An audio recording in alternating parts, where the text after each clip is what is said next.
tuần trung mà hiền Hmeichhia-in ti sa takin na du che ai che ti kha kan soi dona ama ko chu ani lo zong em long ai to lo la ama sobe ka chuan a fak fo wang che Hmeichhia mi pa hi an fak luom ngai lem lo ti hi hriat tu kan nia ama ko chu a fak thrin chem I fela ti na te tin I taksai pian tha ti na te a soi fo vem wen hi khata soi mai ni levin ni danga soi ngai lo po a soi deu rang thrinam adang dang te chút tiếng này chuan khá phải chia khan thế mình nâng bảo khá adu che thì chuột chiang tổ anh à adu che mấy người viên ti sa tập pon ác khẽ lem lo che này mấy thế này ôi phần này là càng cắt lẹng ibula azam em che tàn te abuay em trong te amuang te usut nghe ang te usut em chút tiếng ông mình chuan khá phải chia khai hip tina nia adu te che tina nia tin ti sa tập pon ang ai thuan à yom về train tina này ama ko chu tiếng in mi pa ina Hmeichhia kam va it anga va it ang chu ani kheng lo nga ama ko chu ti sa tak pon a khe lem lo che ti na ani thei bok ani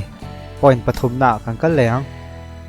imita ai en wang threnem Hmeichhia mi pa hi an mi tan en wang mo khop maya an star zong len du zong tenga phe hi chuan en thangam lo kan ti thrin ani kha ama ko chu imita en wang thrin ani chuan adu che mai ba ka ti sa tak pon a khe lem lo che ti na ni thei ni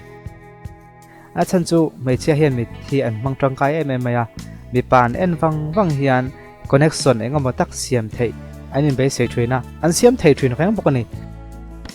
chu wang chuan ka Hmeichhia khan ai en de wang thin che ni chuan engam mo de chu a omani kha I kha thiam to nia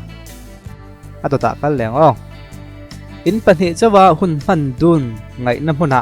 an hial ngai lem lovem Hmeichhia ka chuan len suate hian mi pui tam deuh na te tin tlema an thian te om deuh na te mo an thlang thina tin seituang khan mi tam deuh na mun te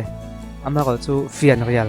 tu ma om velo na huna len chu I du nei mo chu tiang huna kal adu fo nei chuan tlemin kha Hmeichhia khan ti sa tak pon a khre lem lo che ti na ni thei ni ama ko chu ka seinon leang Hmeichhia in pa ti sa takin an khre lo kan ti khan mi pai na Hmeichhia kan ve I ta kan va te deuh buan ang kha ani velo ti khret tu kan nia chu wang chuan ngai koi lo a tha ni ama ko chu kan seinon lenga pani chawa hun man dun na tu ang chan sa khan a hnial ngai lem lo chuan emo a thlang zok fo nei chuan I kha thiam thei mayang anui na saem Hmeichhia nui na sa te chu nom ve threina tin Hmeichhia chu kan bulan nom hian min huat lem lo chuan an nui sang thrin khima ama ko chu han ngai to le wang la anui tlon che ang emo chu tiang deuh chu om vo threinem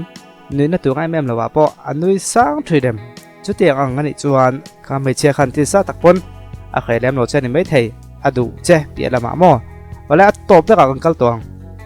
I taksa han khoi mo han zut ko le mo chingem hei chu in nel to a chiang le te wanga in le nel lo chuan in a kin tlak lo mai theya tu ta chuan in ngong han khoi ni moi kut han khoi ni moi taksa han chula han khoi ko la kha a chin viau chuan nga tinge mo tun lai chu hetia om le ti thoga a om le chuan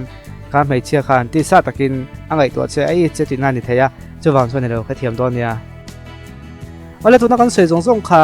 adikitiam comment lama lo soi nga video da kan content chuak le zel don ne o